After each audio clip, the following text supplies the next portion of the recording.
Ladies and gentlemen, welcome to Meanwhile Here on Earth. This program features in-depth conversations with the leading names in the subjects of UFOs, abductees, the paranormal, panel discussions, and the very best and brightest of the next generation of writers and researchers.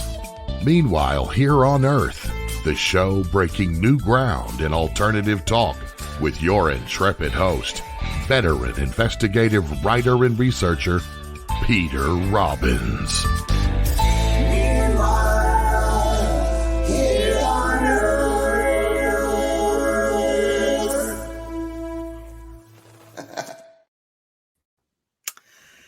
Good evening, good morning, or good afternoon, depending on when you're tuning us in. This is Peter Robbins. The show is Meanwhile Here on Earth, and my special guest tonight is Stephen G. Bassett. Stephen is the first extraterrestrial life disclosure lobbyist in the United States. He is also the executive director of Paradigm Research Group, better known as PRG, founded in 1996 to end a government-imposed embargo on the truth behind extraterrestrial-related phenomena. He has spoken to audiences around the world about the implications of disclosure. That, by definition, here being the formal confirmation by heads of state of an extraterrestrial presence engaging the human race. Stephen has given over 1,200 radio and television interviews, and PRG's advocacy work has been extensively covered by national and international media, including CNN, Fox News, MSNBC, The Washington Post, and The New York Times, among other venues.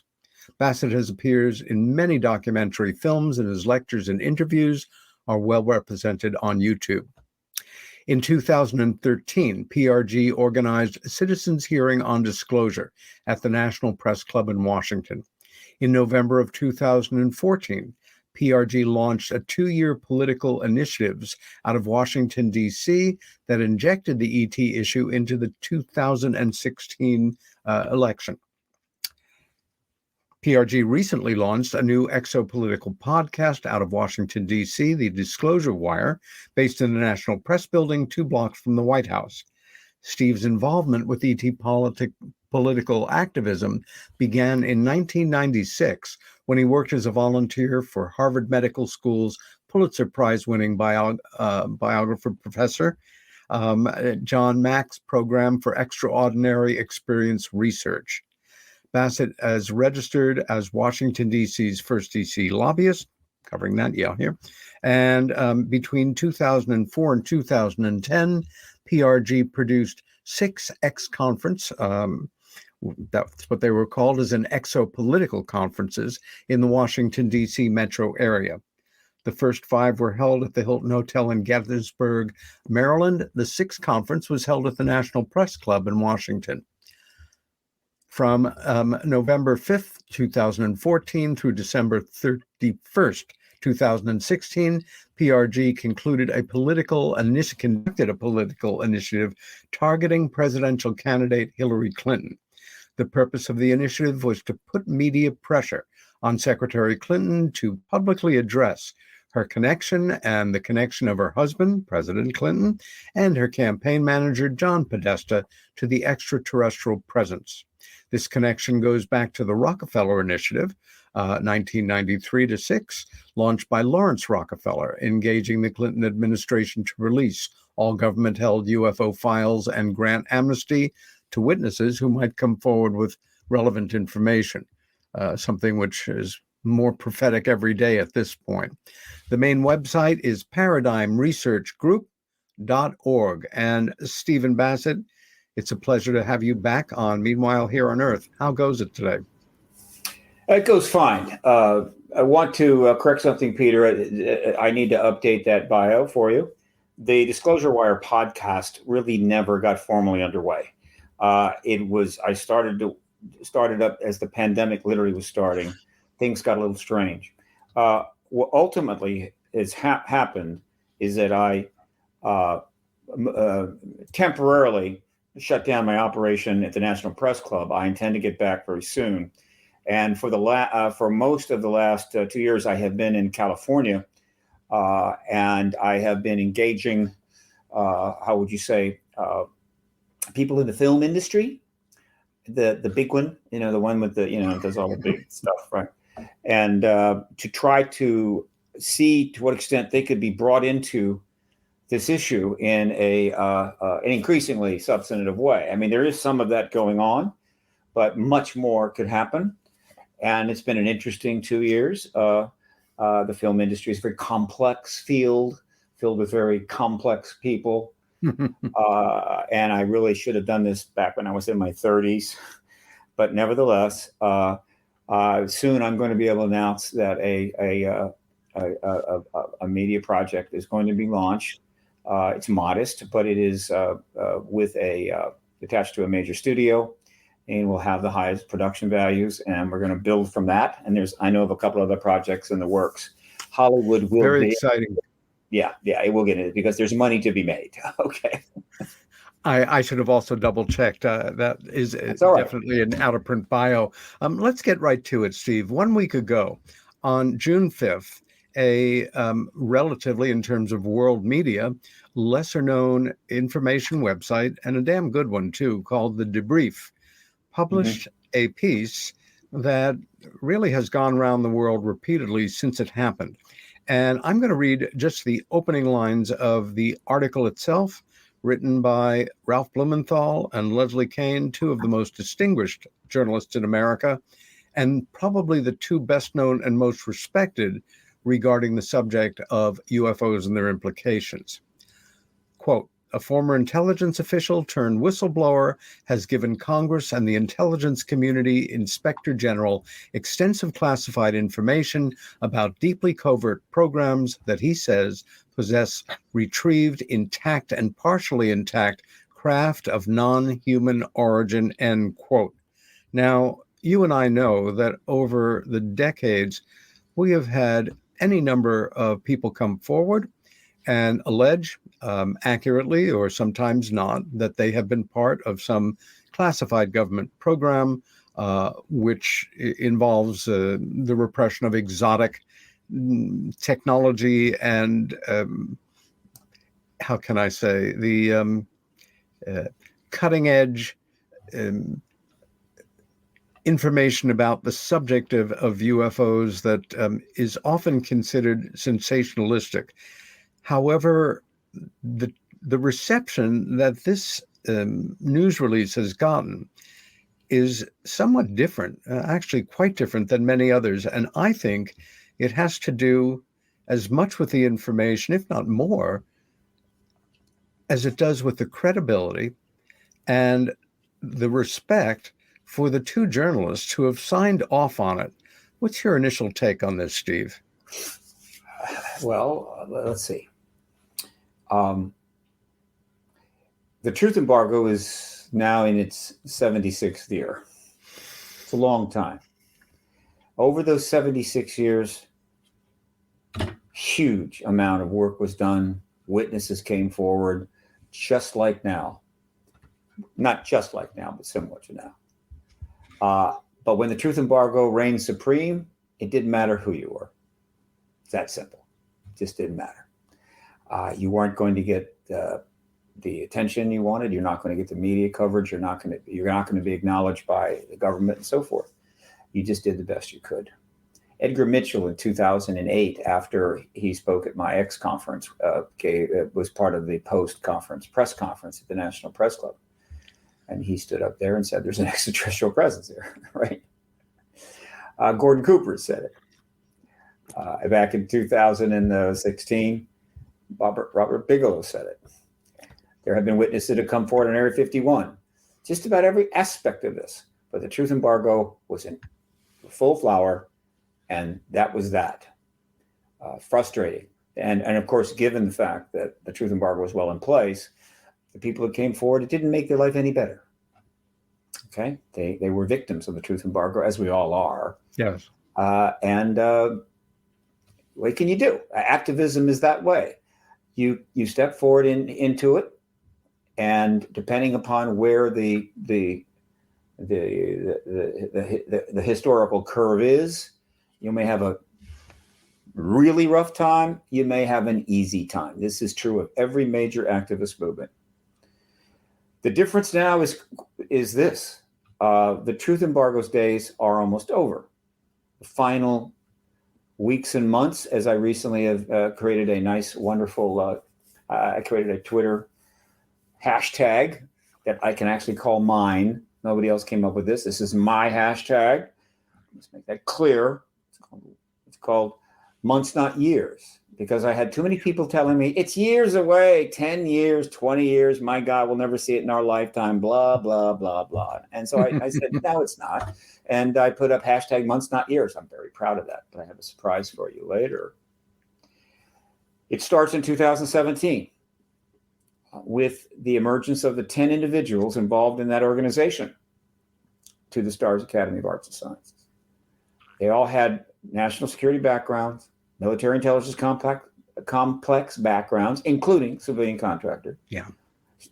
They were careerists, and they were, I believe at the time now, private citizens. And they knew what they intended to do. Once private citizens, they were going to be involved in this project. And this project wasn't a lark. It was a serious effort on the part of people who felt the truth embargo needed to end. And I assure you, there are many people inside government that has felt that way for a long time. I noted that launch of that program. I said, this looks interesting. What's going to happen next? And what happened next is, of course, the New York Times articles of December 16, 17, with the gun camera footage and all the stuff that happened. I don't want to go over all of that. All I'm trying to say, and that was a sea change. That was a absolute turning point. We were in a totally different place. Let me jump in for one moment just Sure. to remind folks, or let them know if they're not aware, that I guess it's one of those places we can actually say paradigm shifting article in the New York Times in mid-December of 2018, actually 2 articles, were written by 2 of the 3 reporters that broke the original stories that began or marked this change of direction away from UFO ridicule and toward more active disclosure. And they were Ralph Blumenthal, Leslie Kane, and Helene Cooper. It is Leslie and Ralph who are responsible for this article. And I just never, I don't think I expected either of them to sign off on a story that even touched on the idea of crashed or recovered craft. They've just been too careful, appropriately so. They have been of so much value by keeping away from the more exotic aspects and doing their work as the superb journalists that they are. But something turned them around, and it was really in the form of an individual. Going back to the original the article from last week, the whistleblower, David Charles Grench, 36, a decorated former combat officer in Afghanistan, is a veteran of the National Geospatial Intelligence Agency, something many of us had not been aware of, NGA, and the National Reconnaissance Office, NRO. He served at the Reconnaissance Office as representative to the Unidentified Aerial Phenomena Task Force from 2019 to 2021. From late 2021 to July of last year, he was the NGA's co-lead for UAP analysis and its representative to the task force. Now, these are no slouch credentials, and they have all been checked out. They're bona fide. What is your initial take on Grilsch here as the whistleblower? Well, just to close out the point I was making before, it was that event in 2017 that led to him coming forward. Everything that's happened in that 5 years is kind of connected. It's ding, ding, ding, ding, ding, ding, ding, ding. All right. And we've talked about this on your shows before. No time to go into it. But I have thousands of articles on my print media archive on paradigmresearchgroup.org under resources, where you can read the media coverage of all of it. And it pretty much shows you the whole process. So Grush emerges, and he comes out of nowhere, at least as far as I knew, right? He caught everybody at this contact in the desert by surprise. we except Danny Sheehan. That event was fantastic. It was June 2 to 4, an amazing event. It's the return of Contact in the Desert. We had a decent attendance because, but not what we can do because of the COVID issues, and the conferences were all harmed. We anticipate 3,000 to 4,000 people next year. And so Monday morning, it's pretty much over except for the intensives. There's some long 3-hour presentations by people like Richard Dolan and Danny Sheehan and others. And I wake up and I've got all these messages, and it's, whoa, what's going on? And so I went downstairs and started talking to people and learned what had happened. The story had broke on the debrief. So I went and read the debrief story, right? Whoa. And then I watched the interview on News Nation, and I got the picture.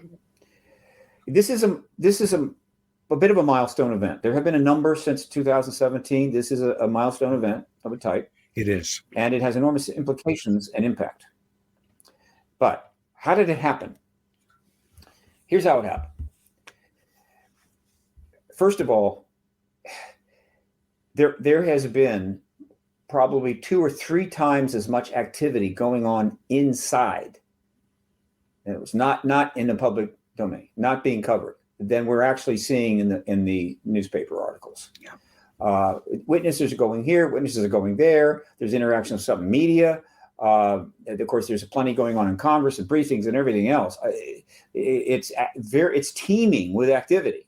I don't know exactly what's being said or done. Some people know a little more than others. The point is if people think that all that's happening is that Arrow is being set up and NASA held a briefing, I trust you, that's nothing. There is a beehive of things happening. And so it's not surprising that something may just happen that catches us off guard. And this is one of them. Grush is a witness, but he is more than that. He is a whistleblower. He is an example of an actual whistleblower. Yeah. Almost all the witnesses so far are not whistleblowers, and I've talked about this before, and I'm not going to stop talking about it. There is a huge difference between whistleblowers and witnesses. Bob Salas is a witness, right? Fravor is a witness, and so forth. But Grush is a legitimate whistleblower, which is why he's gotten death threats. You see why it's important to be, if you're going to be a whistleblower, fine. But if you're a witness, you don't want to be that. And so we need to separate this. He is a whistleblower because, one, he claims personally that what he is reporting is illegal. It is illegal activity. He has made an effort to bring that to the attention of the various and appropriate entities, and he did not get the necessary response he wanted. And so he came public with the assistance of journalists. And when he came public, he called himself a whistleblower. Okay.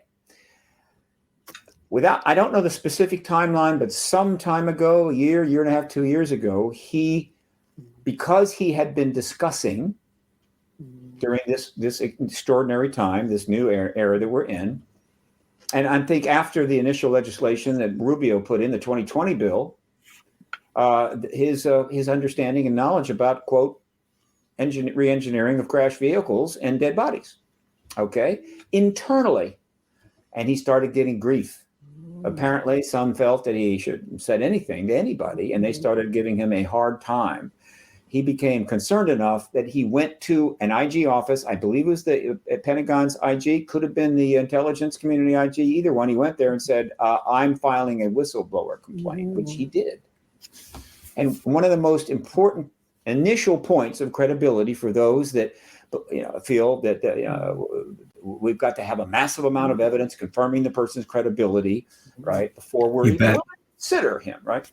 The attorney that took his case was the former director of the IG office. He had retired from that office, and now he's representing Grush. Say no more. So they addressed the issues, and I imagine to some degree it mitigated the situation, and he comes back. Okay. Now, as things move forward, he, I think, was having to make decisions about what should I do next. And as we know, the process leading to the hearings, which will end the truth embargo, has stretched out, all right, a little bit. People think it's going too slowly. Arrow is taking too long, and so forth. One moment, let me get rid of this. No, just get that, remind me later. And so he's losing patience, right? He's losing patience with this. And then something very significant happened, probably the most significant thing in the legislation of all the three major bills. This was the third legislative bill. This is the one that Mark Warner sponsored after the Rubio and then the Gillibrand bill. And Warner is the head of the chairman of the Intel Committee, Senate Intel Committee. And when I read the language of this bill, I was stunned. The bill itself was pretty cool. It had lots of great stuff. But then it had this paragraph. Individuals who are trying to bring information out within the context of these processes that we're setting up appropriately, legally, who are given problems or harassed or in any way harmed by somebody in their office, anywhere in the government, frankly, that's illegal. Right? That's not allowed. That will not be permitted. Okay, good. In other words, he's giving the witnesses some cover, some protection. We got your back. And then he added this paragraph, which really stunned me. He said that if you are such a person and you are in fact harmed in some way, you can sue that person. Meaning, if you're in the Air Force and the head of your command basically gives you a lot of grief because you've been talking about something, you can sue the head of your command. And they added in the paragraph, and you can sue the United States government. Well, you know, you've been around a while, okay, Peter, and you know that the government will go to great lengths to make it impossible to sue it. And I'm saying, oh my goodness. Now, I didn't think that language could possibly make it into the final bill. I'm sure Warren didn't think it would make it into the final bill, and it did. However, the language of the Senate version of the bill was up on the website, up the legislative website for months. And anybody in the government could go read it, including the witnesses, including the people in the deepest USAP programs, because just because you're in a USAP, unacknowledged special access program, doesn't mean you can't watch the news or, go on the internet. And so what Warner was doing was sending a message out to everybody in the entire military intelligence complex. The chairman of the Senate Intel Committee, the most powerful committee or important committee in Congress, are making it clear that we want to hear testimony from witnesses, right? Don't screw around. So when the language comes out, the message is sent. And so Grush sees that, and a lot of other witnesses see that. And I think that significantly helped them make the decision that Grush, who is not the only one aware in his group, we don't know who they are, of the re-engineering programs of crashed vehicles and dead ET bodies. He would be the one that would come forward, and he decided to do it. Who he talked to, we don't know. He talked to several entities. It's not clear exactly who, but there was a number of approaches that were made. And ultimately, Leslie Kean and Ralph Blumenthal, he's talked to them, engaged them, or they engaged him, and they decided they were going to bring a story forward. And they were going to do it in an appropriate way. It's a hell of a story. And we know they went to the Post. We know they went to the Times. And as Ralph Blumenthal said in an interview with Martin Willis just 2 days ago, they couldn't take it because the story is too big. It requires them to handle it in a way that requires vetting at a level that simply could not be done in a few days. They just couldn't do it. They didn't pass on it. So they said, look, they went to the debrief. The debrief is great. It's not the New York Times, but these are some pretty good people working there. They've got great stories and a good track record. Micah Hanks, Tim McMillan, all that. Amen. And they published it. Group. They published it. And they went to and then, of course, I do not know which news organizations they went to. Did they go to CNN? I think they did go to CNN, maybe a few others. I'm not sure. Probably the similar situation, but ultimately they go to News Nation. News Nation is a new news program. It is backed by a major company. It was set up along with more than one in an attempt to provide a conservative-based news or conservative-leaning news outlet that is not as extreme as Fox, something a little more palatable. Great. Plus, it had a track record because Tim Burchett is where he went initially to make his first "there are ETs here" statement, and I think has been back a couple times. But certainly, Tim Burchett, congressman from Tennessee, had gone on there and done that. So they're already on board. So naturally, they took it immediately. They put that together and they make the move, and out it comes. All right, that is the basic story. I may have a few things a little off, but that's the basic story of David Grush's maneuver here. Now, what does he want? I'm sure that he wants to testify before Congress on that. Okay, obviously. So he is. It made it really clear that there's no chance he's going to be overlooked. He did talk to Arrow, and there was a chance he might have been overlooked. Why? Because as I've stated many times, Peter, this process underway has got to kind of stay within certain boundaries in order to score the touchdown. Right? If they go out of bounds, if you're on the 1 yard line and you're on your way to a touchdown, you step out of bounds, even a few inches, that play is over, no touchdown. And so and I don't think that dead ET bodies was on the menu initially. They had plenty to work with, but that's really getting into the heavy stuff. It instantly confirms Roswell, though they never said Roswell because that would be stepping out of bounds. So yes. It's a problem. And I think to some degree he may have been thinking, I've talked to Arrow. I think he did. I don't think they're not gonna use me. I'm not going to be on the menu initially. I'm not going to settle for that. I'm speculating here, but I know this. He's on the menu now. All right. Now, let's take it to the next level. Yes. The situation now is, and was even before Grush came forward, critical. Why? This issue is now in play. It's absolutely in play worldwide and certainly in the United States. Yeah. People know about it. They're excited about it. Twitter, Facebook, all the social media, they're on it. Great. Okay. And guess what? We have an election coming up very soon. Technically, it started the day after the last election, but whatever. It's going to really get underway toward the end of the year. That's right. And then you've got the New Hampshire primary, which is ludicrously early, and the whole process completely needs to be taken down and completely rebuilt from the ground up. It's awful. Agreed. It's terrible. It's a giant sausage machine that gives us a bunch of sausage running the country on Capitol Hill. Nevertheless, it's going to start later this year. If they don't get these hearings done, which leads to disclosure, then all of this stuff that people are excited about simply moves into the political campaign unresolved with several thousand candidates running for federal office, state governorships, and everything else in a position. I don't know.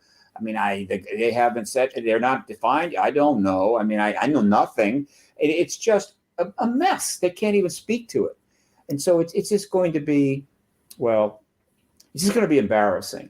And so it needs to get done before the campaign begins. But you know how it is. There's always something, the debt ceiling and the end of the American economy, another war, a dam blows up, whatever the hell. It's always something. And they got to go home for a while. They're out of town. And then there's indictments of ex-presidents and things like just the usual stuff. And so it's easy. It just keeps moving forward and forward and forward. And I've been making it clear, you have got to hold those hearings. Now, good news. There are a number of people in the Congress who are involved in committees who think they should be held right away. And it should be their committee. I think we need a hearing. My committee is ready to do it. A member of Congress named Comer in the House is saying, I'm going to hold a hearing. I think Burchett is talking about trying to get a hearing. It may be in one of his committees. They're starting to compete to see which committee goes first. Oh, that's good. I like that. That's good news. All right. But here's the other good news. Grush is basically literally accelerated the time frame. They can't not do it now. Here's why. You're Mark Warner, and you're trying to decide when to hold the hearing. And this individual comes forward. And unless they can somehow show that he's either a Soviet spy or an avatar or AI or something like that, the guy doesn't even exist, whatever, this thing is going to get really hot, much hotter than it is now. The New York Times, the Washington Post, the Wall Street Journal, probably the LA Times, Chicago, and God knows every other major publication is on it now. They have got their reporters or their correspondent talking to whoever to try to get additional information, find another witness, whatever, get something that they can put in there that's new, and they're going to launch those stories. And if Grush holds up, and he's going to, then this thing is going to be on fire. And Warner's going to be sitting there going, well, that's interesting, but let's don't rush here. No, the pressure to hold those hearings is going to be enormous. But that's not all. The president is now in a terrible position. The president, if you go back over the last 3 years, I'm talking about the current president. He has tried and successfully stayed out of this issue. He has absolutely stepped back from it. Why? Because it cannot and should not be politicized. And so he is staying back, letting it come to him. Wonderful. And that whole Chinese balloon fiasco caused a problem. And it forced him to step into it a little bit. They set up a White House kind of task force thingy to kind of look into it, so he didn't look like he's completely oblivious to Chinese balloons. But in that point, it attached him to the UAP issue. He didn't want that. And now comes Grush. And so what is President Biden going to do? And this could happen this week, or his spokesperson, whose name escapes me, but she's very good. And they're going to be asked a question. What does the president think about this gentleman who worked in the NRO and has a substantial career and had to quit because he was being harassed and says we have dead alien bodies? What does he do with that? And so all I can say is, if I were the president, and I'm not, I would be calling up Mark Warner and saying, Mark, buddy, my good buddy, my friend, Mark, I would really appreciate it if you could get those hearings going immediately and get that gentleman in front of you under oath, and let's get this ball rolling in Congress. All right. And guess what? Mark doesn't have to do that. Separation of powers. He cannot force Mark Warner to hold a hearing, but he could certainly call him up and say, Mark, my man, we go back a long ways here. So the pressure is such that I think they have to hold the hearings. And once they start those hearings, the moment that first person raises their hand and takes that oath, start counting the days down right then until President Biden is in a position, appropriately nonpartisan, to be able to say, yeah, I'm watching it. Definitely. Non-human technology. That's disclosure. Steve, I'm going to jump in for a moment. And looking back on all the decades I've been involved in this subject, so many of our colleagues as well, every once in a while, every few years, 5 years, 7 years, is kind of a waveform where an individual or an event or an allegation takes hold and wins over more and more of us with a sense of anticipation that this may signal something. In an ironic way, in the 1990s, in the Clinton administration, something happened really out of the blue that caught, I think, all of us off guard and seemed to signal that a change was in the wind, and then everything went dead. It was a documentary that came out of the Walt Disney Studios. It was feature length, excellent documentary material. What caught many of us completely off guard was that it opened with a very serious series of statements from Eisenberg, who the CEO of Disney at the time, who made it very, exactly. Yes. Who made it very clear that this was the real deal, and off it went. It was screened, it was shown on television one time and never came back. At the time, VHS time, a lot of people like me would just had the habit of having an empty VHS tape in the port ready to go. And a number of people slammed it in at that moment. And I have a copy. started. I have a VHS copy, believe it or not. Yeah. I do too. And I remember this is like 15, 20 years into my interest in the subject. It seemed to be a tipping point. This is Walt Disney. This is an institution that has such a hold on the psyches and American culture and love of American children and the interest of American parents who grew up with Disney, and it went away. When help me, please, Peter. Do you know the year? What can you I think it was 92, give or take. Okay. It was definitely Clinton administration. We were right into the Rockefeller Initiative, as I recall. So that makes it 93, early 93, maybe? I think you're right.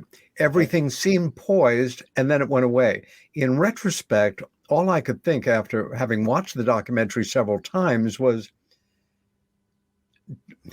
the Disney organization would have never, on their own, without some kind of signal, encouragement, support, taken the time, the money, the effort, and I'm sure there's a great deal of security around the making of it, and put it out there. I think something happened right in there where the forces that be said, you know what, this isn't going to happen now, so you're hanging in the wind. I remember when Leslie and Ralph and Helene Blumenthal's pair of articles came out in mid-December of 2017. I had been so conditioned by what we'll laughingly call reality to know that it really wasn't going to make a difference, and simply went on waiting for the other shoe to fall to trip it up. It was almost a year before I found myself saying, holy mackerel, this has changed. The ridicule factor is dissipating. The mood in the country is different. Individuals with reputations are coming forward. And right now, I mean, this point that we're at, I'm thinking it's hard to put yourself, we can't be the other people, but trying to put yourself beyond the eyes of Senator Warner right now and thinking about what is going on in his mind and ticking away. He is on a very short leash and time clock right now.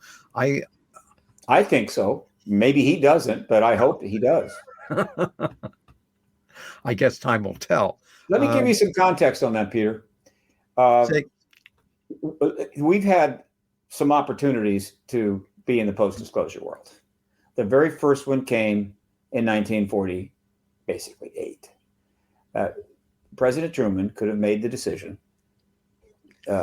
Look, Ramey, reverse that thing for now. We got to do some checking here. We have to do some thinking. Okay, because that was instantaneous. I get it. The press release was not supposed to go out. And then they could have contemplated it for a few months, and then in early 48, they could have made the decision. Look, we're this is big, and these things are flying around, and we can't stop that. He would have known that, and he said, "Look, let's tell the American people." And we that has literally been a retro fantasy of mine for decades. And knowing something about Truman, his personality, his temperament, his independence, he might well have been the one to do it. One thought to bounce off of you. He had brought around him a team of extremely qualified individuals to look into the matter. I'm trying to imagine what it must have been like to be invited to be part of the most extraordinary cabal in human history of the last couple of millennia, and that sense of power and feeling special. These are a bunch of well-connected white guys who I'm sure after a period of time, the president asked their advice. I'm not sure, I'm as sure as I can be, on how to proceed. If I had been one of them, I think I probably would have given in to my ego and not wanted to lose this extraordinary position I had in the history of America, the world, and humanity, and said, Mr. President, my serious advice is that we simply continue to study this phenomena before reaching a conclusion and bringing it to the people. And Truman acquiesced, and here we are today with that piece of sand, that irritant that started the national security state off, calcified like crazy and, surrounded by 100 million secrets. This turn of events, though, which is just a week old right now, is something I'm feeling more optimistic about than I have allowed myself to feel about any similar event looking back, I think in more than 40 years of fascination with this subject. This situation is 100 times more pregnant than then, but there was an opportunity. They could have made that decision. I don't know who said what to who. I hope there's some memoirs that'll eventually turn up. I'd like to know the history of this. It's incredible history. And they may have some of those memoirs probably classified at this point. But that was the first opportunity. The second opportunity came in 1953. 5 years later, the ETs decided to send a stronger message. Well, I don't know, the crash wasn't a message, but certainly they sent a message in 1952 when they decided, let's just fly over the Capitol for, I don't know, a couple of 10, 12, 13 days. Yeah, they're flying around. Can't do anything. Everybody's watching it. Nobody had enough cameras back then. There were no cell phones. So there were photos, I think, but none of them have made it to the present that I'm aware of. Never seen one. I believe the government has some that they classify or at least held. But we know the event happened and all the particulars. That was a big deal. They had to give a press conference about that. That actually they gave a little ground. It was 1952. The Korean War was underway, but it wasn't exactly World War II. And they could have announced it then. All right. And this would have been Eisenhower. But no, they decided, nope. They asked the panel to look at it, Robertson panel, a bunch of CIA guys. And they came in and said, oh, no, we can't go there. Second opportunity gone. And then the Cold War takes off, and the next opportunity doesn't come for another essentially 39 years. We're talking 1991 and thereafter. Now, when Clinton comes into office, Rockefeller wasn't the only person that had already foreseen that the opportunity to finally get this done was in post, right? End of Soviet Union. It took a while to digest that, and Bush was tied up in with issues over in the Middle East. There was a war, the Kuwaiti War, and what have you, and so it didn't look. They couldn't act right away. But I have a feeling a whole lot of people, Disney and who knows else, were saying, look, as soon as this election's over, as soon as H.W. Bush wins the second term, we're going to get to that. We're going to try to engage the government behind the scenes and get this done. And he would be a very acceptable president with all the credentials to do it and do it in such a way that the military intelligence community would be well served. It was all set up and ready to go, but Bush lost.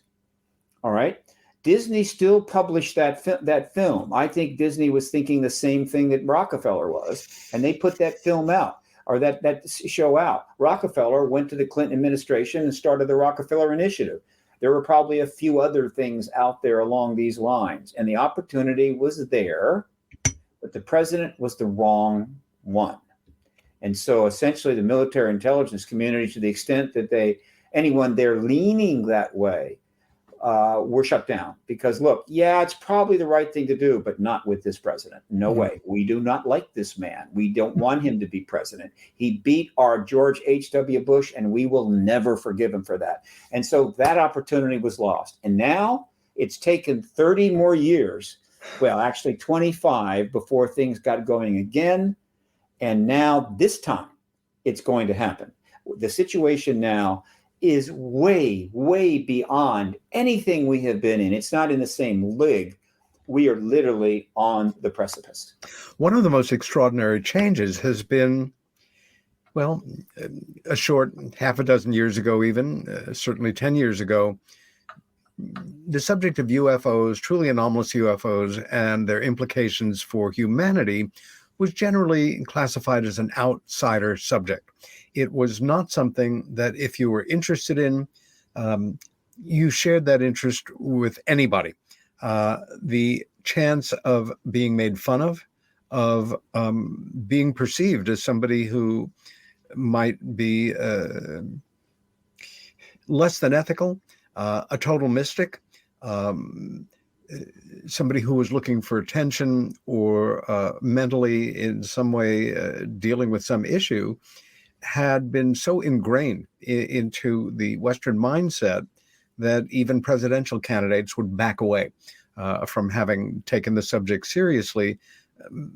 Rockefeller is a good example in that even billionaires genuinely do not like to be made fun of.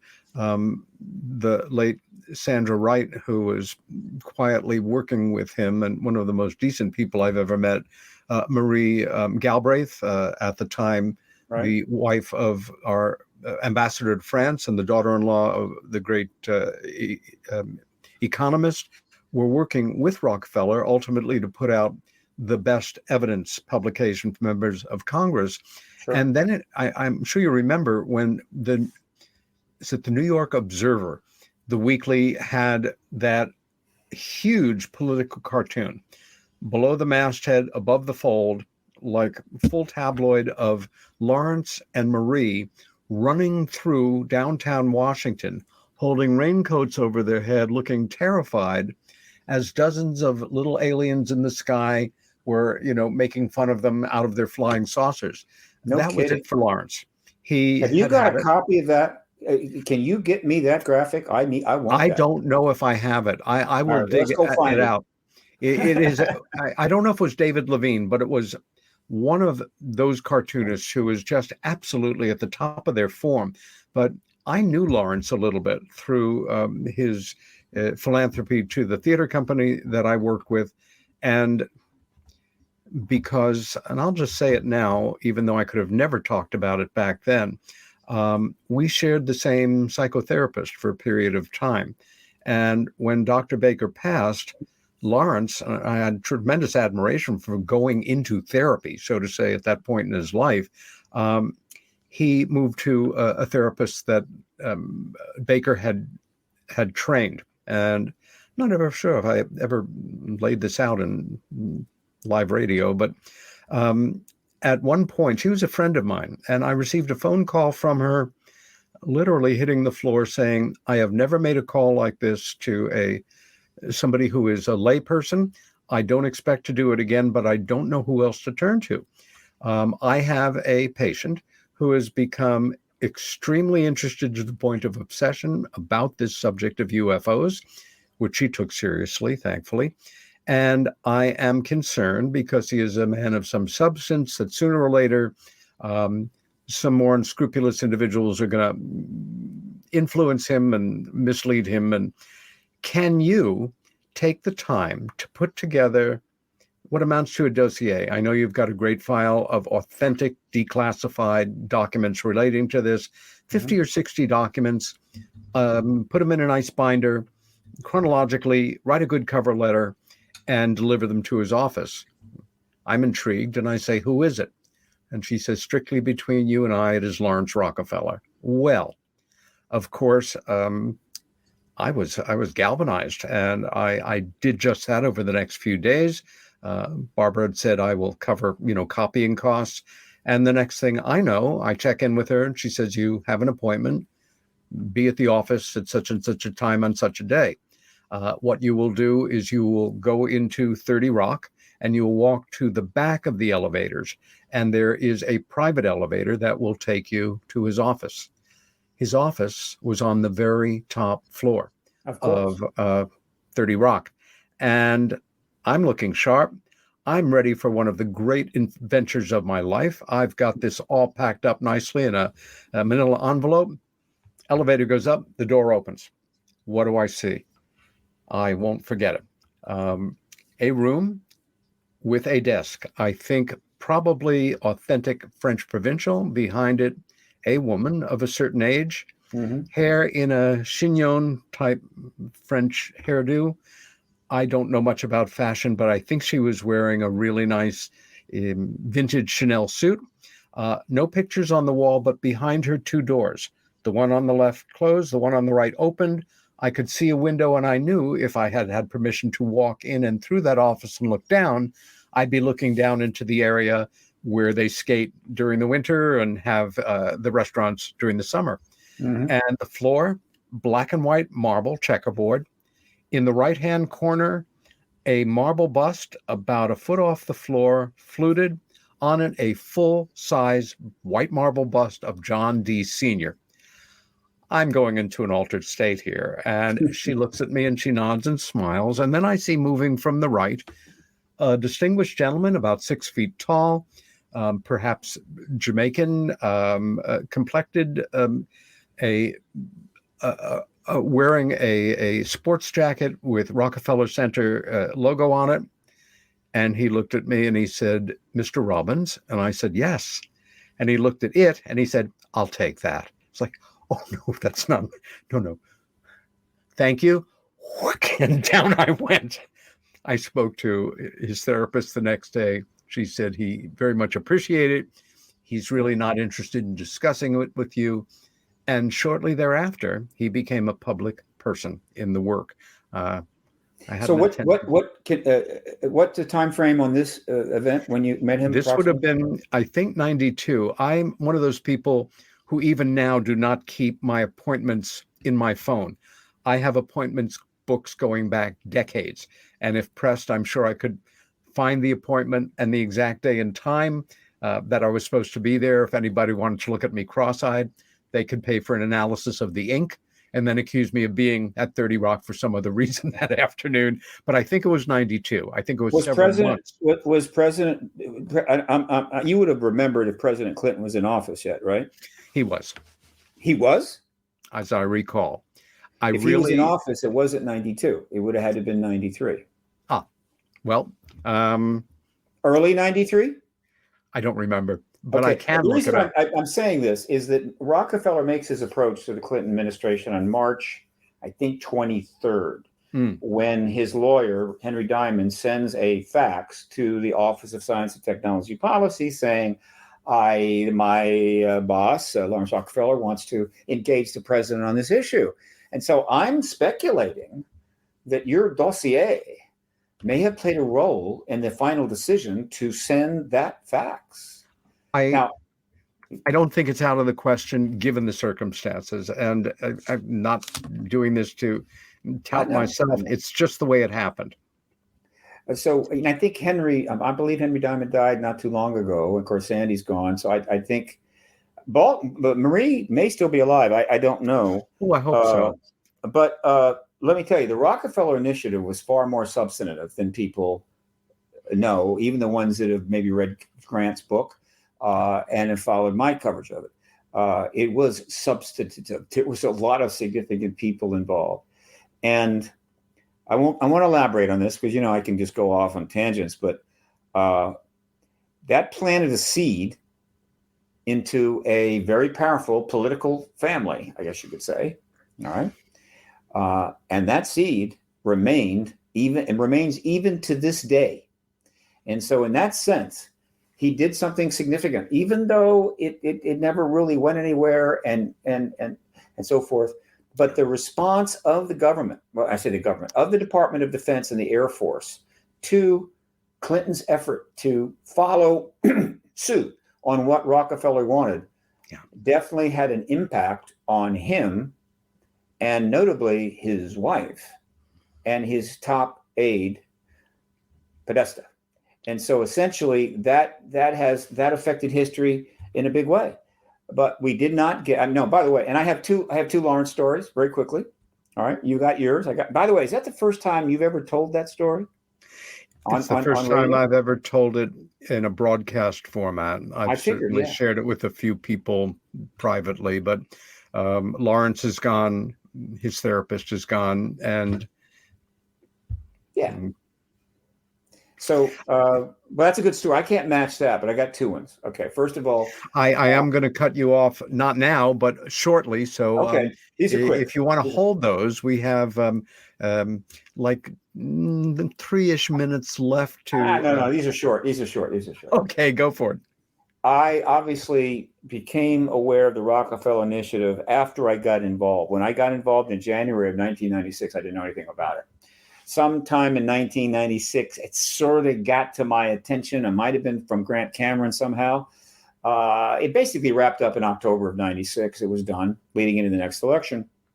But at some point, I submitted a proposal to him later, I forget when, about possibly funding PRG. And obviously he passed. And it was nice. One of his attorneys was kind enough to call me and say, Mr. Rockefeller has passed. We noticed your proposal on his desk, and obviously we're not going to be able to respond to that. I'm so sorry. I thought that was very nice. Okay. My second story is cooler. When I started the X conferences in 2004, I gave an award. I forget which one. Could have been Lifetime Achievement, Hall of Fame, something, a major award, to Lawrence Rockefeller posthumously. All right. It might have been 24, 25. In any event, okay. And I have a number of posthumous awards. A couple have never been delivered yet. They're sitting in a storage, but I want to do that one day. But I eventually, after about a year or so, I found out where his daughter lived. His daughter was living in a very nice community in Marin County, right there in the ocean. It's kind of a fairly well-known community. It's like going back in another time. And so I arranged to meet her, and because I have friends in Napa Valley, Napa County, and so I drove to this seaside town, and we had a lovely lunch. And that is going to bring people back right after our break. Peter Robbins. My special guest is Stephen Bassett. We are talking about breaking news of the most extraordinary kind. The show is Meanwhile Here on Earth. We will see you back here in 4 minutes. Bye.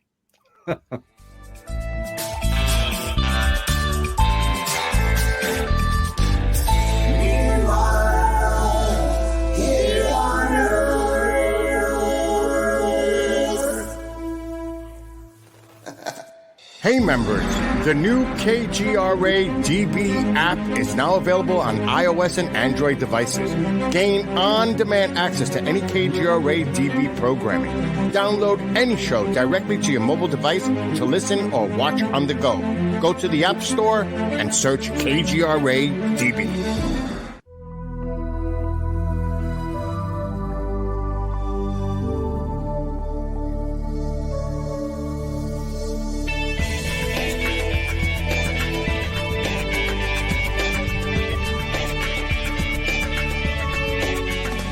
Are we alone in the universe?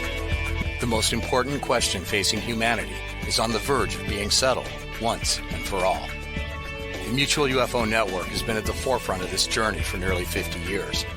Our members worldwide are dedicated to the research, documentation, and awareness that will shape the future of humanity. Won't you join us?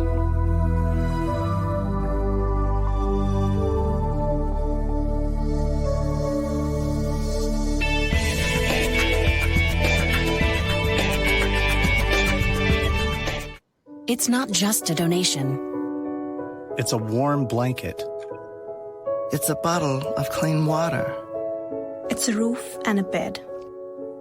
It's knowing someone cares. It's feeling safe.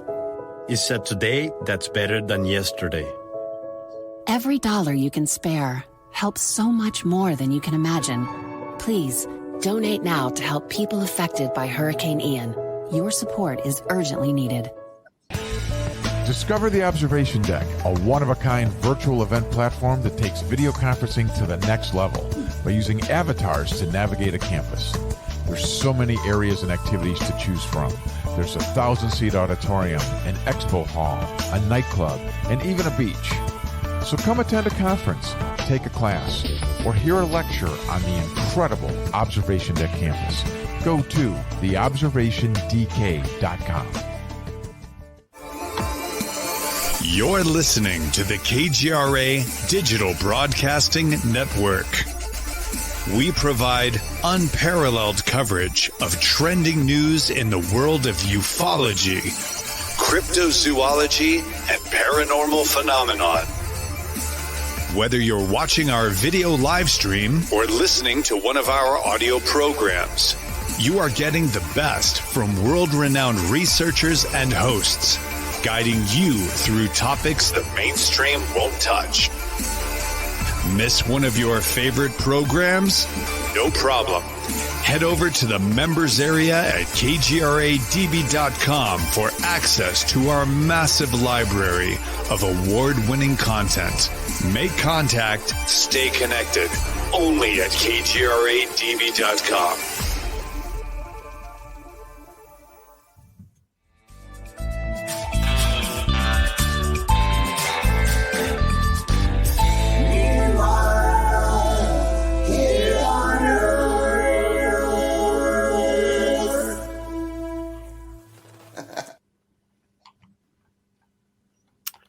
And we are back. Peter Robbins here. My guest is Stephen Bassett. Before we return to that point where Stephen left off, I want to just make sure that our viewers and listeners know that the article that we are talking about in great part here is called Intelligence Officials Say U.S. Has Retrieved Craft of Non-Human Origin. The byline is Leslie Kane and Ralph Blumenthal. It was published a week ago on June 5th in The Debrief. And just to read another clip from this extraordinary article, Gresh said the recoveries of partial fragments thought and up to intact vehicles have been made for decades through the present day by the government, its allies, and defense contractors. Analysis has determined that the objects retrieved are, quote, of exotic origin, non-human intelligence, whether extraterrestrial or unknown origin, based on the vehicle morphologies and material science testing and the possession of unique atomic arrangements and radiological signatures, he said. In filing his complaint, Grush is represented by a lawyer who served as the initial intelligence community inspector general. This is extraordinary and really without precedent, but I don't want to forget where we were. You have just had a very pleasant lunch with Ms. Rockefeller, and continue. It's very brief. I gave her the posthumous award for her holler, and we talked about this and that, and it was very nice. And I was careful not to be intrusive, but I did ask her this question, which is why I tell the story. I asked, and her name escapes me right now. She's passed.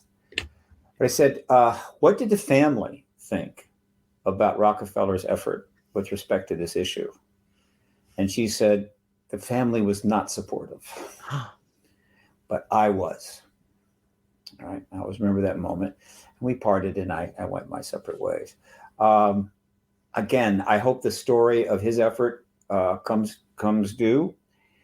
And I'm not going to get into this, but one of the, I don't know if it's a tragedy, but one of the fascinating stories of the 20th century, political stories, which is going to be written up big time. Grant has written his book, but I'm talking about heavy duty book, is how this issue and that fax that was sent in March 23, 1993, impacted the careers of Bill Clinton and Hillary Clinton, and by extension, the Democratic Party, as well as the career of John Podesta. This is an amazing story. They carried this thing forward. They had a certain way they wanted to do it. They had their own plans and dreams, and they dealt with it as they dealt with it. And as they were doing it for nearly 20 years, I have been dogging them. I think that's the proper phase. I'm an activist. Was I polite? Was it polite to do that? No. Was I rude or crude? No. But I absolutely, and I'm not the only one, but nobody dogged him more than I did. Just constantly, and I've done endless interviews, right? And I brought it up 4 times than I can imagine, constantly trying to remind them through whatever microphone that I was talking about, as well as the public, that this happened, and they're still out there, and they're still politically involved, and they're very important and powerful people in the Democratic Party. Engage it. And I don't get any correspondence from them. I've never even had a little note, saying, hello, how are you doing, Steve? No, I'm sure that didn't make their life any easier. But for me, it was easy. Absolutely. They had so many opportunities to go, okay, damn it, we're going to tell the people what happened with my husband and how he was lied to, how they spent $12 million to create a mogul balloon report and under Air Force budget, whatever the hell, and really take this forward. They chose not to. And when finally she gets to run for president, I was more ready than ever. And so, using the citizen hearing on the citizen hearing on disclosure as a platform, I then my publicist and I got in touch with Top Media, and we drove 400 stories into that campaign. 400 articles are on my website. You can go find them under the 2016 election initiative, connecting her and Podesta and her husband to the issue. The New York Times, all following all the way through that campaign. And I also made some statements on media. Look, Podesta was playing it safe, a little here, a little there. Don't get carried away. He had no choice. If I hadn't done what I was doing, he probably wouldn't have had to do anything. But they never really engaged it. And if they had said, look, sit down with the top journalists at NBC News, sit down with George Stephanopoulos, one of the big guys in news, who was there in the White House when the Rockefeller Initiative was going on, and just tell the people what happened, she would have walked away with that election. Now, I'm not partisanly promoting, why didn't you win? I'm simply saying that this issue traveled along with them for 20 years. I'm sorry if they hate me for that, but it was the right thing to do. What? And if they had done the right thing, she would have been president. And I believe that a lot of other people, right? That was the first run. I'm talking about the first run, not the second run. Okay. Sure. In fact, when the second, hang on a second. I'm going to get this right now. Her first run for president, weren't able to do much, and she was out before the primaries. Second run is the one I'm talking about. That is obviously 2016. She didn't bring it up in the first time, but there wasn't much I could do about it. I wasn't in a position to really push much. I didn't have the connections. I didn't have the journalistic connections. And so really, nothing really came up as she's trying to compete for that nomination, which apparently had locked up and then lost it to Barack Obama. And so it was 8 years before, and she might not run again. They could have retired comfortably on a Caribbean island, but she decided she wanted to be back in the White House. And I think a lot of people knew that on her agenda, because again, they had never let that issue totally disconnect from them. And that has been John Podesta's job. He's never let that issue die, that when she got back in the White House, by God, she was going to see to it that the legacy that was taken from her husband by his own Department of Defense and Air Force, I say his own, the one he commands, was not going to happen to her. And a lot of people knew that. And they saw her winning and high in the polls. They saw these articles coming out, boom, boom, boom, boom, boom. And I have a feeling it's possible that helped them make a decision.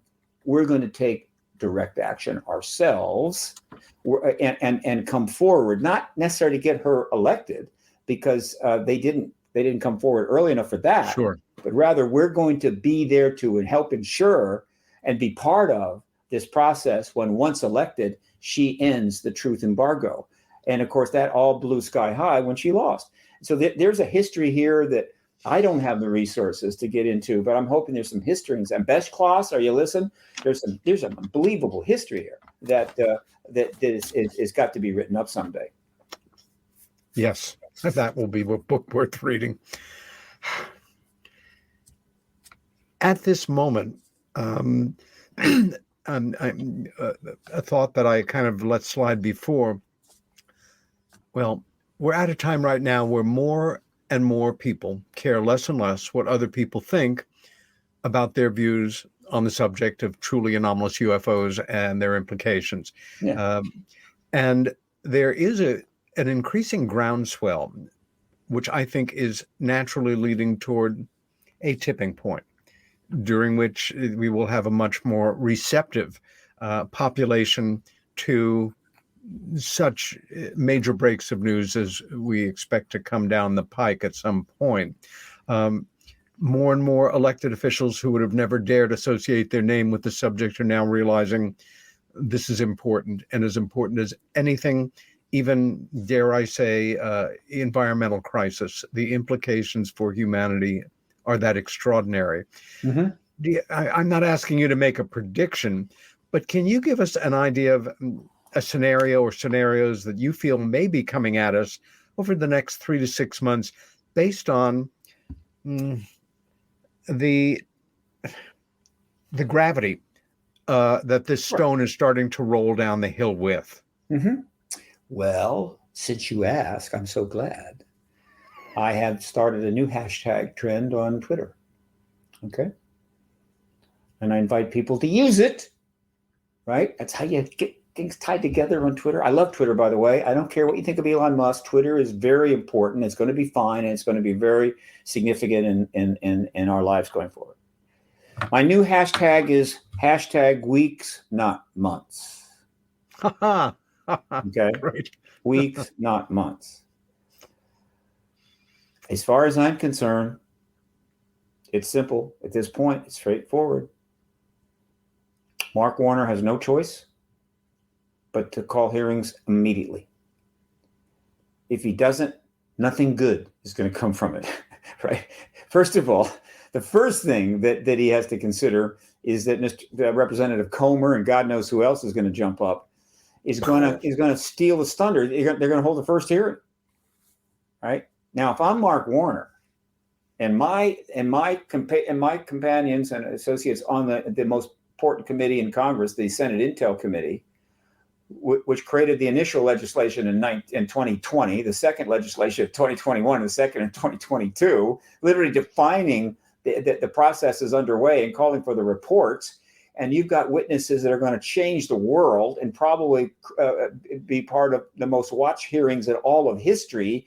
You are going to sit there and let a modest committee in the House start the ball rolling? Are you that generous, Mark?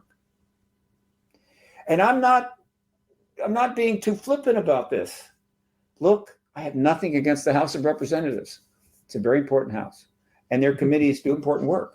Of course. But everybody understands that the Watergate hearings were not in the House of Representatives. Pretty sure. Might have been a combined thing, but whatever. The point is that it's essential that these hearings are definitive and final. This is ball game, right? Okay, we're in the 9th inning. The game is on the line. You don't go to your bench and call up the 3 weakest hitters. Not that they're not professional ball players, they are, and they're good athletes, certainly the star of their high school teams, but you don't call them up to go to bat in the 9th. You got to win the game. And so these hearings need to be as powerful as they can be, which means they need to be in front of the Intel Committee, unless he wants to pass it to the Armed Services Committee. But I think that's a mistake, because the Armed Services Committee is all about the armed services, which puts too much of an emphasis on the, how would you say, threat thing. Okay, the Intel Committee is about intelligence. Intelligence is a good thing. Being intelligence is a good thing. Intelligence is information. They're gathering information that they're even willing to share with us, though not all. Some of it will be classified because it's classified intelligence. In other words, that is the way it needs to start. It guarantees the amount of gravitas and so forth. And so Mark has to do it, right? The president clearly can't be thinking, oh, I want to run for president with this whole thing hanging out in nowhere with no resolution, and I'm trying to answer questions about it like Hillary Clinton, only the situation now is 100 times more pregnant than it was when she ran. Yeah. He would have to be, it would be a huge political mistake, let me just say. Call me, I'll confirm it, all right? Have your White House aide call me. I'll be happy to say this directly. And so he almost certainly wants it as well. Therefore, it's going to happen. When that hearing gets underway, I have a pretty good idea, as many of my colleagues do, who the witnesses are. I know what the testimony is going to be, right? And let me tell you, if you thought, and his name escapes me, but your memory is way better than mine, it's right on the tip of my tongue. It was the individual who was before the Watergate hearing committee, right? And he was asked, was it, you'll know it. He was asked about something, and he happened to say, well, you know, there are tapes. You know what I'm talking about? Yes, exactly. Yeah. And all of a sudden we knew about the tapes because of that. Tapes, right? And boy, huge. And off we go. That was considered pretty substantial testimony. The testimony that they're going to get in the first couple of days of this hearing is 1,000 times more potent and powerful than that. That is nothing compared to what we're going to hear. And I'm telling you, the world's going to go, whoa, and the journalists are going to go Pulitzer Prizes, and the witnesses are going to start pouring out, my God. And that's it. That's ball game. And it's the right way, because everybody is participating in this revelation, this intelligence. They're participating, they're seeing it happen, they're watching it, they're really fired up. And so is the president. And Let so me jump in and ask a devil's advocate question.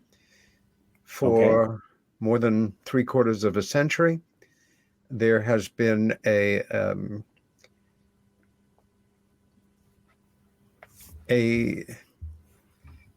working group within government spread about different agencies with a vested interest in keeping the secrets that we're talking about absolutely secret. With a policy of keeping it, whether it's their vested interest, I don't know, but maintaining that policy, which was national security and essentially coming down from the White House. I think for me, if we take it back to the baseline, we're dealing with individuals who have had careers that have brought them power, prestige, notoriety, interesting and exciting lives, who are pretty pumped up about it. Most of them are college-educated white guys who have been part of this movement, so to say, since the get-go. And they don't want things to change. Also, there are, the defense establishment, there are so many trillions of dollars sitting that could go either way into the future in terms of petrochemical industry collapsing, or just so many parts of what we accept as our day-to-day life in terms of technology and politics could vaporize. And that is very concerning to folks that want things to simply stay stable. We understand that. But we also know, without being theatrical or overly dramatic, the forces that be have occasionally taken steps that are draconian and have cost people their lives, or certainly shut them up for the rest of their lives. Can you envision a worst case scenario of a way to try to kill this momentum, this effort that is now moving at increasing speeds to become a reality? Okay, first I have to ask a favor, and then I'm going to give you another answer, okay? All right, here's what I want you to do. All right, now listen carefully, because this has to be right or it's going to seem silly. You want to ask me this question. Stephen, on a scale of 0 to 100%, what do you think the chances are that the process underway leading to disclosure will prevail over the, quote, vested interest of those white guys? Let me cut you off there and say, Steve, on a scale of 1 to 10, what do you feel the chances are that, and complete the sentence as you had. What are the chances that this process will prevail over those educated white guys? 100%. Now, you know why I wanted you to do that? You made the connection? One of my favorite scientists in the whole world, who I've met, I love this guy, is a gentleman by the name of Dr. Gary Nolan. Gary is a a Nobel Prize nominee, head of pathology at the Stanford Hospital, I believe, patents all over the place, beloved, okay, been involved in the issue for some time, and was one of the 10 people that came forward in October of 2017 as part of the To the Stars Academy. That's right, yeah.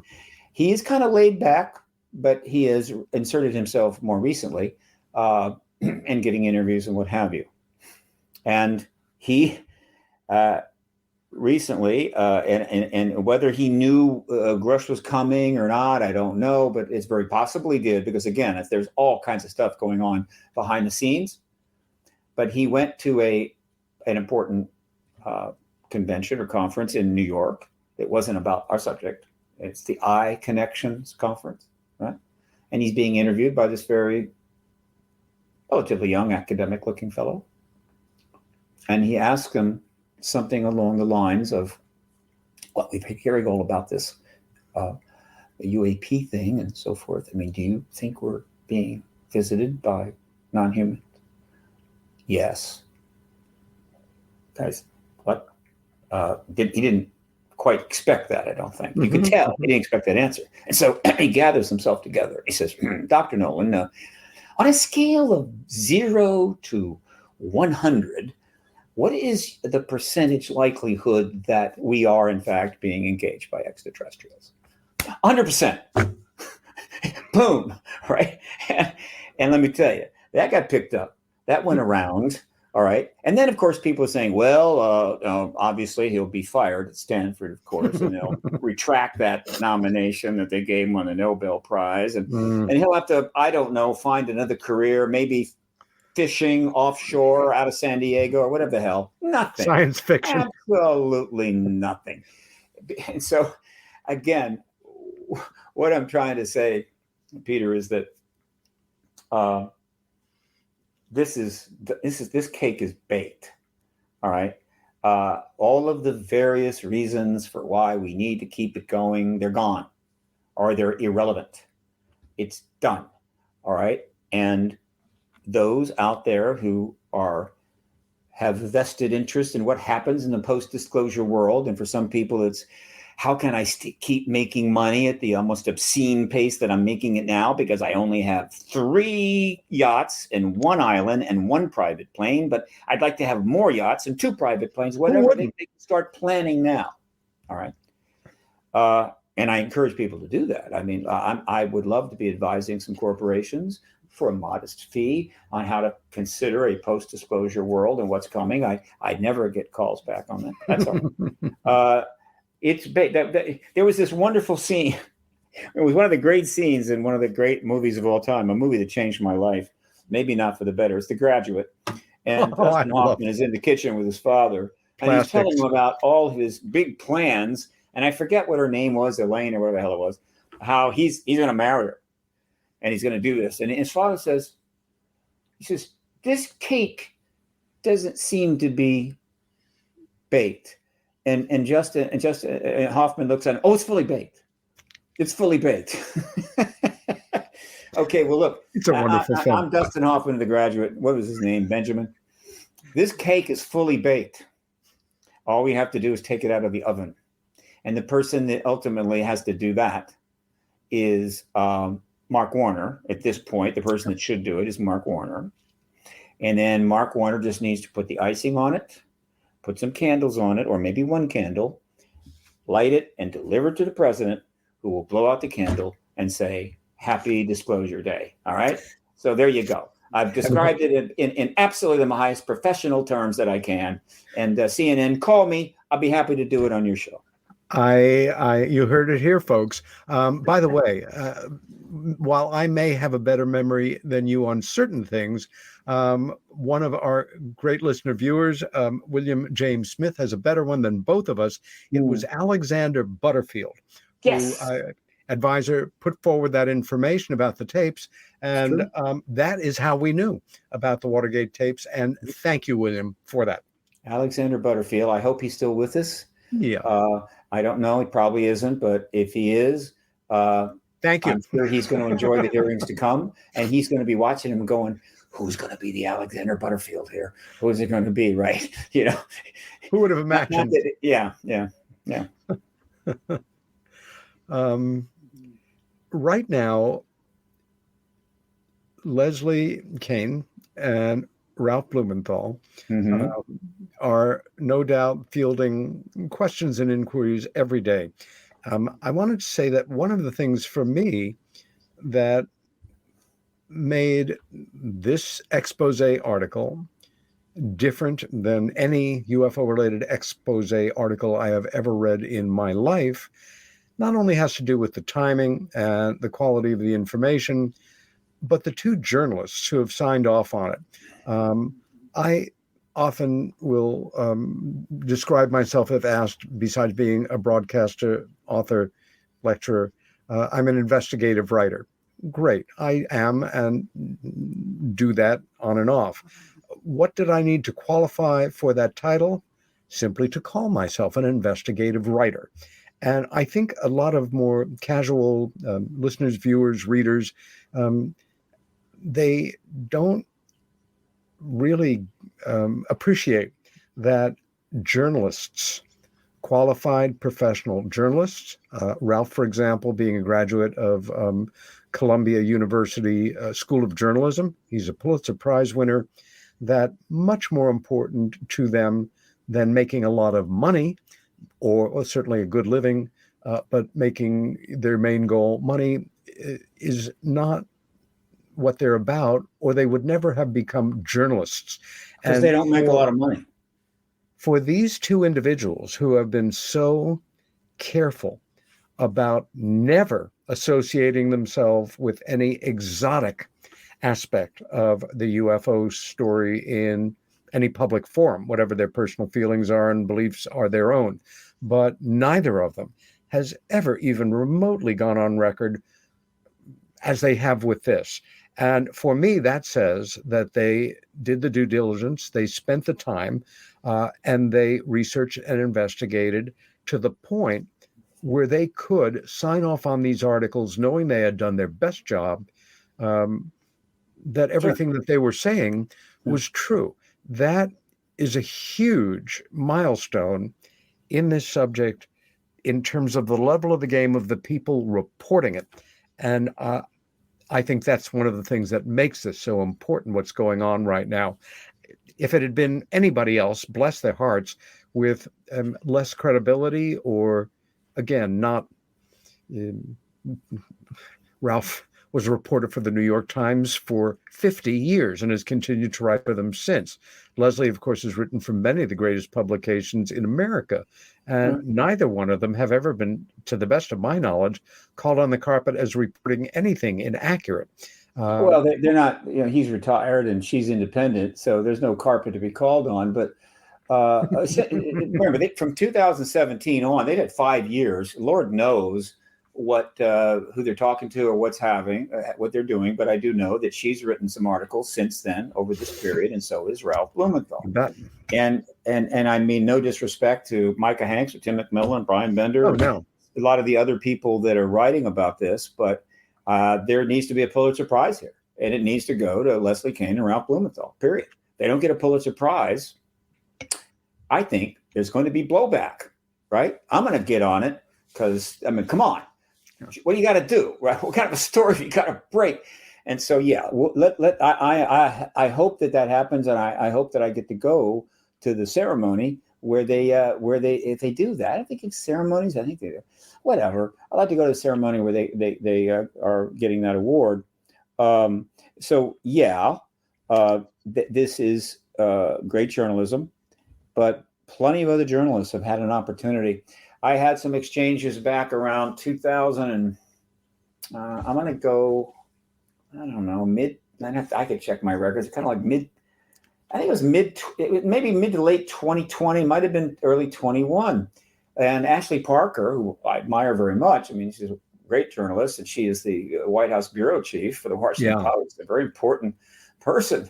And she as things are moving forward, right, she actually authored, right, even though she's the bureau chief, she authored an article about this subject. And she called me up, and I gave her, me, she called me up and I gave her about 3 times as much as she really wanted.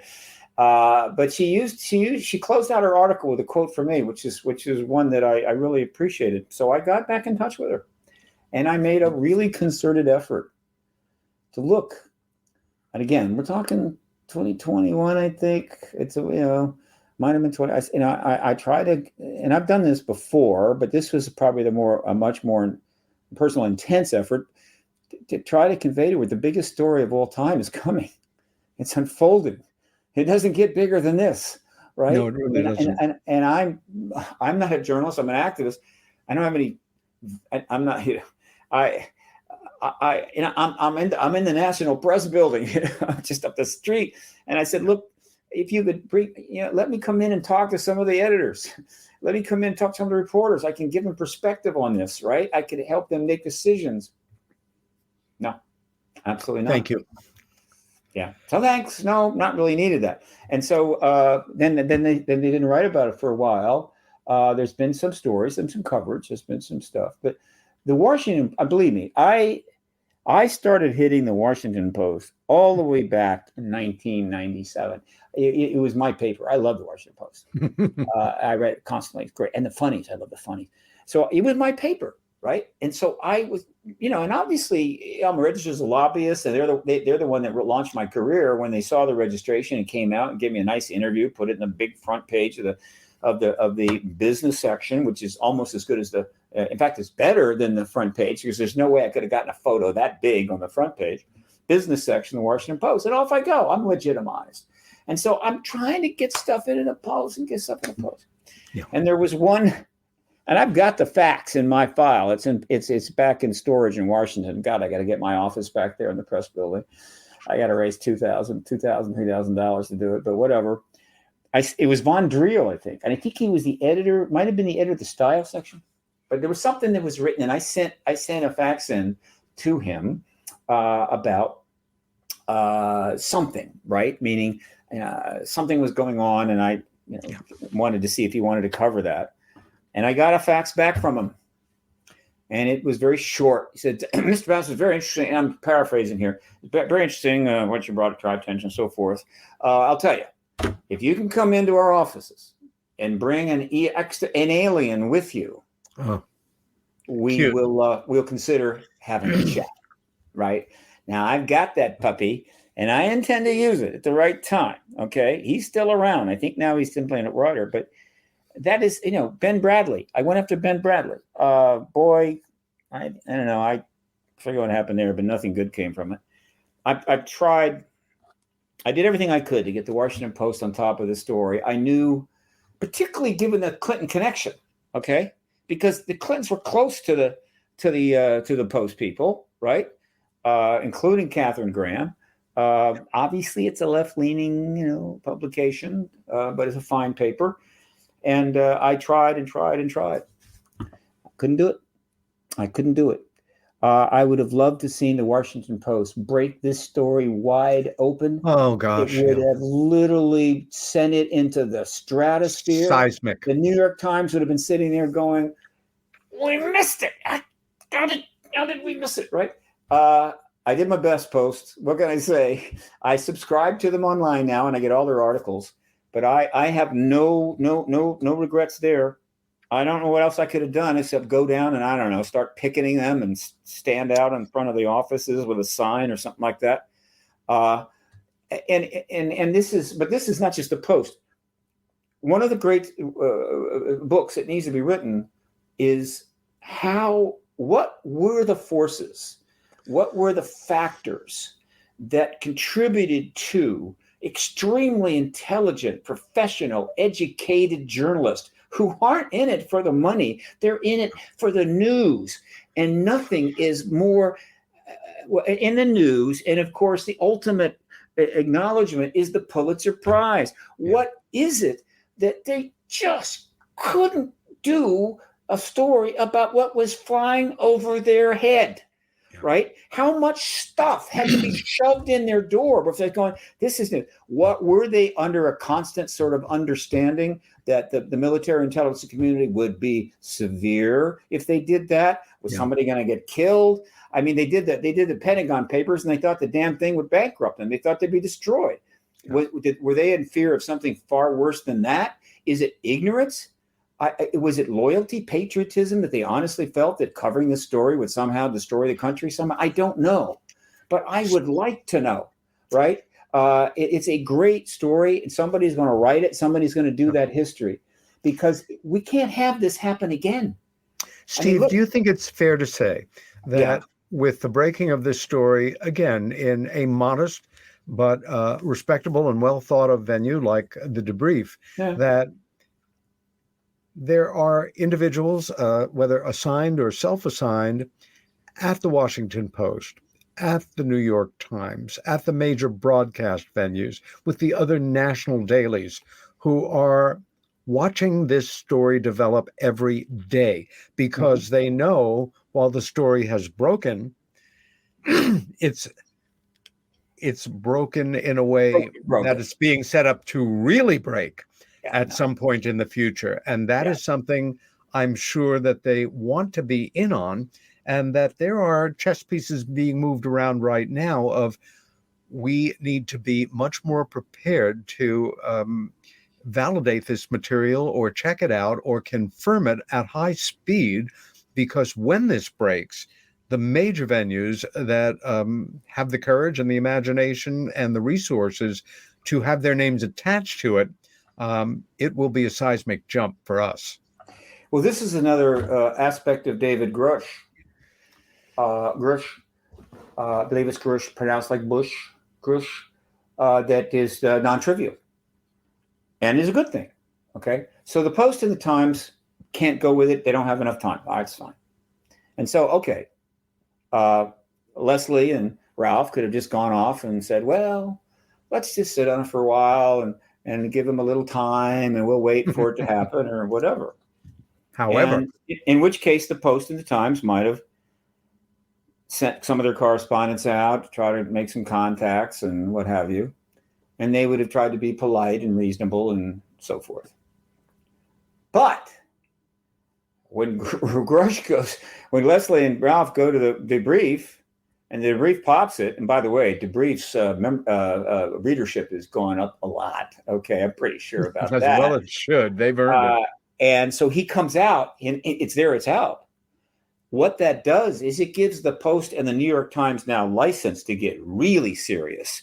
In other words, they're not worried about, we're going down. You go down to the Department of Defense's public office there, and you go in and kick some serious ass. Okay, you're not going to take any nonsense. By the way, start rummaging through their garbage cans. You got to see some stuff there. Whatever it takes. They have given a license to do that now, to be far more aggressive.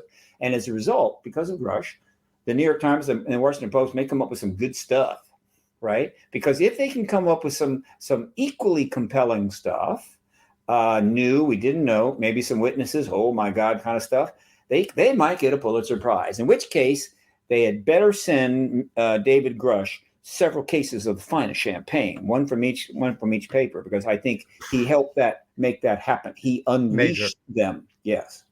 And I'm going to jump in for a moment here to say that great journalists, no matter how qualified, how serious, how much credibility a whistleblower witness like Grush has, you triangulate. You build on that information with other information that is credible and grounded, and create kind of a triangulated structure where, for anybody looking to take it apart, they've got a lot of taking apart of different parts to do. And for us and people who follow this UFO story to the level that we do, and even now that second and third tier of people who are interested in check in every once in a while, the name Christopher Mellon has real weight. Mellon spent nearly 20 years in U.S. intelligence community and served as Deputy Assistant Secretary of Defense for Intelligence, worked with Congress for years on the unidentified aerial phenomena question. Quoting from the article, quoting Mellon, a number of well-placed current and former officials have shared detailed information with me regarding this alleged program, including insights into the history, governing documents, and the location where a craft was allegedly abandoned and recovered, Mellon said. However, it is a delicate matter getting this potentially explosive information into the right hands for validation. This is made harder by the fact that, rightly or wrongly, a number of potential sources do not trust the leadership of the All-Domain Anomaly Resolution Office established by Congress, end quote. Yeah. I interpreted that fairly softly. I don't think they don't trust Kirkpatrick because they think he is nefarious or he's playing a game or whatever. Oh, yeah, no. I think what they're saying is they do not trust Arrow to be able to move fast enough to get this information out in the time it needs to get out. And that's true. Arrow's job is not to end the truth embargo. AARO's job is to show the American people we set up an interagency committee, right? And we're doing the right thing. In other words, and I'll have to say this again, forgive me, Peter, this is my 497th time, but it is the most important thing I'm going to say on your show tonight.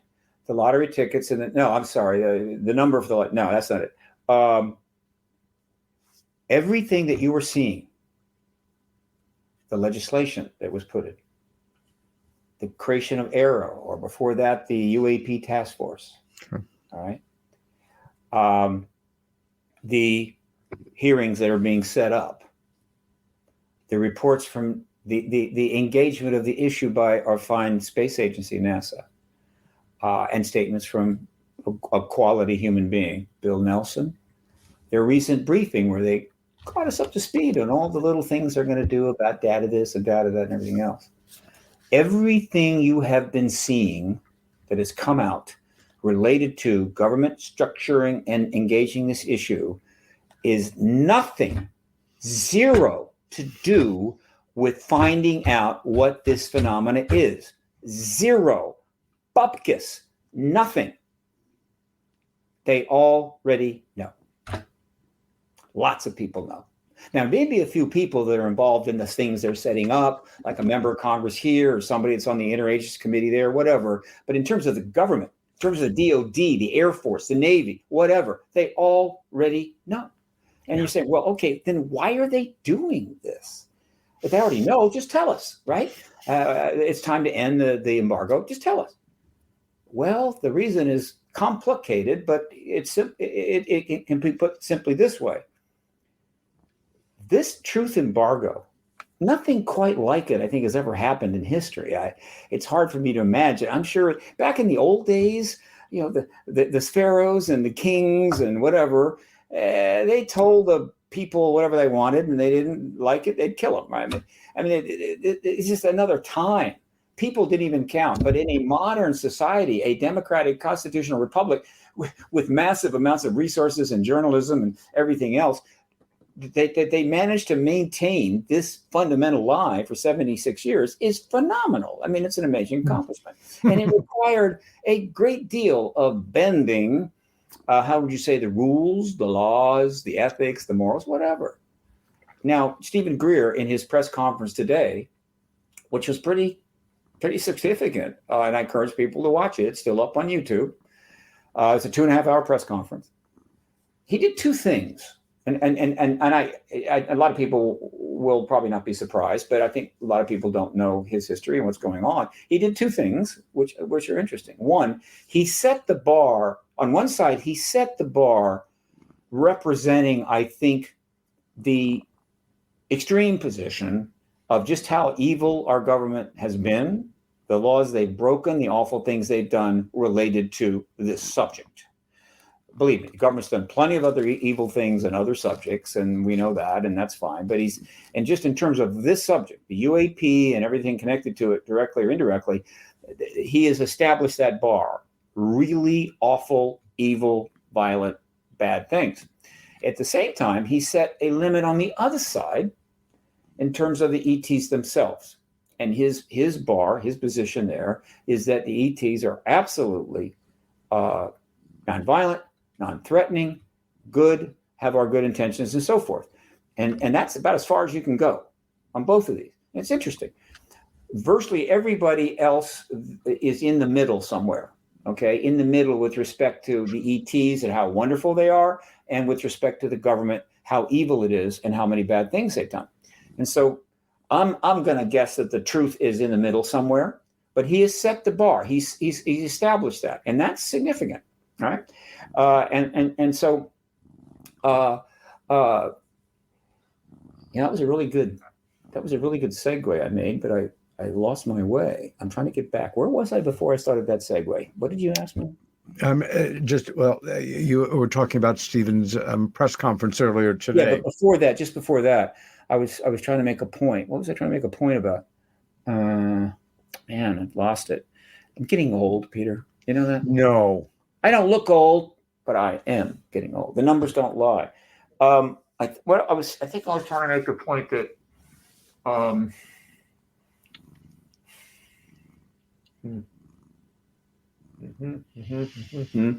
Well, I don't remember either. So, yeah. Well, all right. Just gets back to what I was saying before.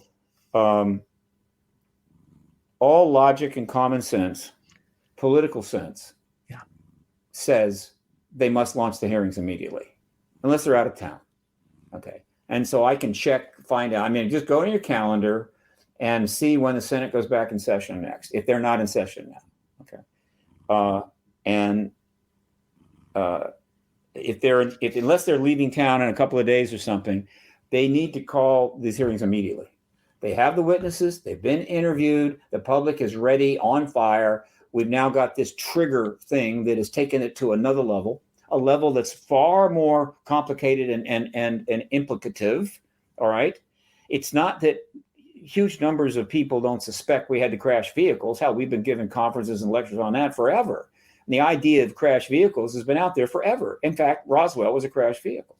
But in terms of it being really in play, where it has the potential to affect people's careers and or cause issues and or generate problems for institutions, now it is there. And so consequently, they simply have to do it. They have to call these hearings as soon as possible. So we'll see what happens. And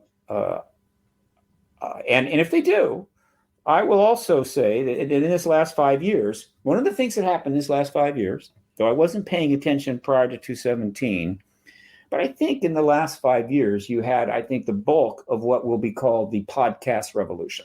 Mm. All right. Now, you are a live show, right? And you're going over radio. But I think you're also have some other. The moment it's over, it's archived, and technically it becomes a podcast as opposed to a live radio broadcast. Streaming. But the podcast revolution is another thing in a sense, in that people are doing real journalism out of their basement, with reasonably nice cameras and lighting, and then of course you add Zoom, right? I mean, Zoom doesn't automatically lead to a podcast revolution, but if you're going to have one of those, Zoom and StreamYard and stuff, gold. And so now everybody can interview everybody else and actually look about as good better than it looked when ABC was doing news back in 1962 in black and white.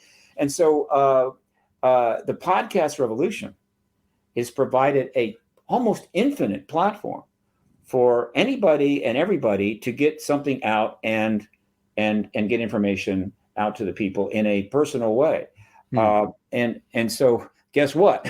Whether you're a researcher or a witness or whatever, you got a platform. And then guess what? Because the internet is the internet, a podcast goes up and stays there forever. Right? And so now you give an interview, you give an interview to somebody back in 1953. It's probably not even on camera. It's in writing. They take some notes, it's put in the paper, and that's thrown in the trash. That's the end of that.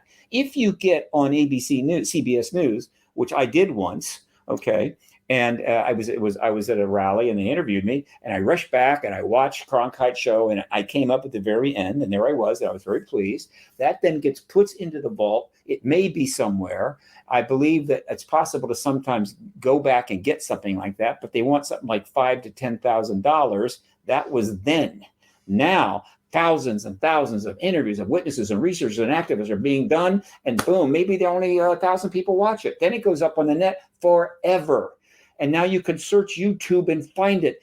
Who in their right mind thinks that this truth embargo can continue like this without embarrassing everybody, not just awkwardly, but embarrassing them to death? I mean, my God, how much embarrassment does the government want to suffer on this policy? It's already doing enough to embarrass itself in other areas, right? This is the one where they can fix it. Okay, they're doing plenty of stupid stuff everywhere, but here is something that they can do it right, and enough people are going to love that they may be more understanding about all this stupid stuff they're doing. And so I'm thinking, come on, people, come on, Ashley, come on, New York Times, right? Ralph is one of your guys, right? You should be. I expect you to follow up with a major story, right? Back your man up, back Ralph up. Again, the truth, the end of the truth embargo doesn't lead to utopia. It's not going to fix everything in the world. It opens the possibilities to fix a lot of things. It changes worldview. It can be transcendent. Yes. There's no question. But I'm not a utopist. I'm actually kind of a pragmatist. from a pragmatic point of view, ending the truth embargo is obvious. It's an imperative, right? Steve, one thing that has increasingly occurred to me, especially over the last 5 years when I took time out to research the origins of the ridicule factor. How did it happen that, in so many words, individuals or an individual alleging, I've seen something in the sky or things that I've never seen before, either defined by their flight characteristics, their shape, movement, however, that I don't know what it was and I wonder what it was. That the Western mindset has been so deeply conditioned to hear those words, but say, what's wrong with Peter? Is he mentally ill? Does he want to feel special? Is he a cultist? Is he looking to make money? It made no sense. And ultimately taking me back to the origins of the cover-up and coming to a realization, I wouldn't call it an epiphany, but that like so many people in the work, and I think in the most draconian, over theatrical to a degree terms that Stephen Greer laid out today as far as the evil empire that is the United States government, we have to actually take a moment and try to appreciate what those men surrounding Truman were faced with in terms of the unknown and what it could lead to back in 1947. And much to my surprise, it found me giving myself an avenue by which I started to see it the way they were seeing it, and with all of the abuses and all of the cover-ups and all of the miseducation, and to think how much time we've lost in being a brave new world, to find a way to forgive them or at least understand why it happened. I think that mindset is rather healthy and helps us clear the air a bit. Also, and this is my opinion, but based on a lot of time and a lot of work and a lot of study, and certainly interfacing with some hundreds of people who I am as convinced as I can be based on everything I've learned about them over the studies I've done, and many of them working with Bud Hopkins, that these other intelligences that we've come to call aliens, that some people, and Steve seems to be one of those people who simplifies it to say them, meaning there's only one group that's coming and going, when the likelihood is that there are a myriad of civilizations visiting us for their own reasons, with their own histories and their own relationships with humanity, who may well have the same span of intentions toward us that we have toward each other, from the benevolent and kind to the pathological. And that is blown off. And I just wanted to be on record to say they are not all good. If they are, there is no way that we can empirically know that. And we should not assume that. Anyway, I brought that up because it's simply to state that was it's something a point that well emerged brought from up. the conference, and it was interesting, and I think it may serve a good purpose. But I'm not certainly going to get into debate on whether that is too far out there or too extreme. But it is set the bar. It is saying, okay, this is as good as it gets. That's as bad as it gets. But Steve, we have had a missing time experience. I can hardly believe it. What? This show is over. Thank you, my friend. It really is. We are at that point, and it has once again been a pleasure. A big cyber hug to you. Stay in touch, and thanks again for taking part tonight. To our listeners and viewers, thank you for tuning in. Stay well, stand up for what you believe in, and be kind to each other. And see you next week.